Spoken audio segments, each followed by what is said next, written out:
Buenas tardes, Dios y Patria. Soy el patrullero Anderson Uriel Duarte Gómez de la octava sesión de la compañía Francisco de Paula Santander. Me encuentro adelantando curso de ascenso al grado de subintendente. El tema que hablaré es de la legislación indígena.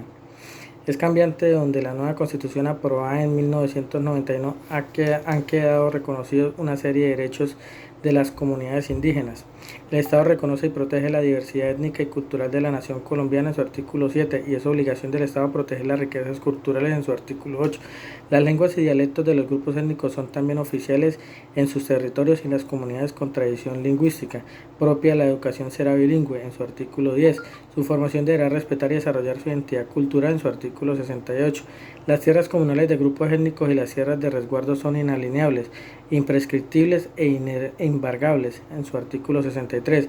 Se reconoce que los grupos étnicos asentados en territorios de riqueza arqueológica tienen derechos especiales sobre esos patrimonios culturales que deben ser reglamentados por ley. En su artículo 72 reconoce como nacionales colombianos a los indígenas que comparten los territorios fronterizos a condición de reciprocidad. En su artículo 96 crea cargos de senadores y un número a reglamentarse de hasta 5 representantes a elegirse en circunscripción nacional especial por comunidades indígenas. En su artículo 176 establece que las autoridades de los pueblos indígenas podrán ejercer funciones jurisdiccionales dentro de su ámbito territorial. Según palabras del Ministerio de Gobierno, el conjunto de la política del Estado para las comunidades indígenas no solo está basado en las normas de la nueva Constitución Nacional, sino en aquellas de la Ley 21 de 1991, que ratifica y hace la ley colombiana en el Convenio 169 de la OIT sobre pueblos indígenas y tribales en países independientes. Derechos relativos a la participación política. Estos derechos se ejercen en organismos nacionales de gobierno como en órganos de autogobierno local. En el plano nacional existen 2 cargos de senadores y hasta 5 cargos de representantes al Congreso Nacional reservados por la Constitución para representantes de los indígenas. En la elección para la última Asamblea Constituyente resultaron elegidos por votación popular 2 líderes indígenas. También existe una a nivel nacional y dentro de la Procuraduría Presidencial para los Derechos Humanos un comité de política indigenista con amplia participación indígena. La Constitución Política de 1991 desarrolla el concepto de territorios indígenas a los que considera entidades territoriales, así como lo son los departamentos, distritos y municipios. Los territorios indígenas representan otra modalidad regional cuya jurisdicción puede estar incluida en un departamento o varios, en su artículo 329. Sus relaciones con los departamentos y sobre todo los municipios que coincidan con el respectivo territorio indígena no están definidas en la Carta, dejando que la ley respectiva defina esa relación.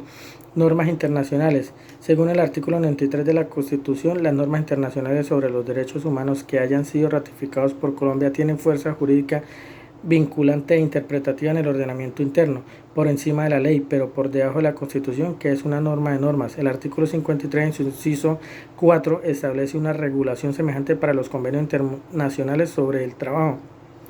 Es por ello que para el tema de las minorías étnicas es importante el Convenio 169 sobre pueblos indígenas y tribales en países independientes, adoptado por la Organización Internacional de Trabajo OIT.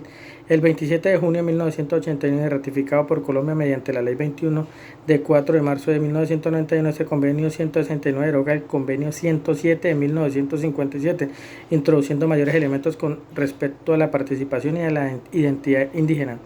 En concordancia con la Constitución Nacional, la Ley 21 de 1991, por la cual se aprueba el Convenio OIT 169 de la OIT sobre los pueblos indígenas y tribales, en el artículo 4 ordena adoptar medidas que preserven las personas, instituciones, bienes, trabajo, cultura y el medio ambiente de los pueblos indígenas.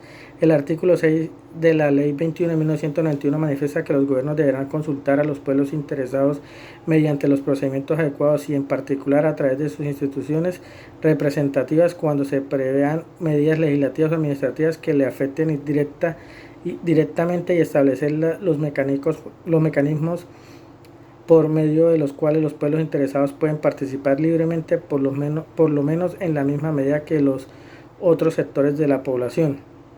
De igual forma, el numeral 3 del artículo 7 de la Ley 21 del 91 expresa que los gobiernos deberán velar porque siempre que haya lugar se efectúen estudios en cooperación con los pueblos interesados a fin de evaluar la incidencia social, espiritual y cultural y sobre el medio ambiente que las actividades de desarrollo previstas puedan tener sobre esos pueblos.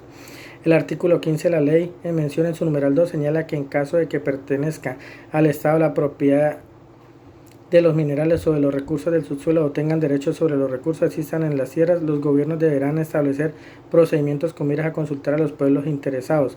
Leyes y decretos ley.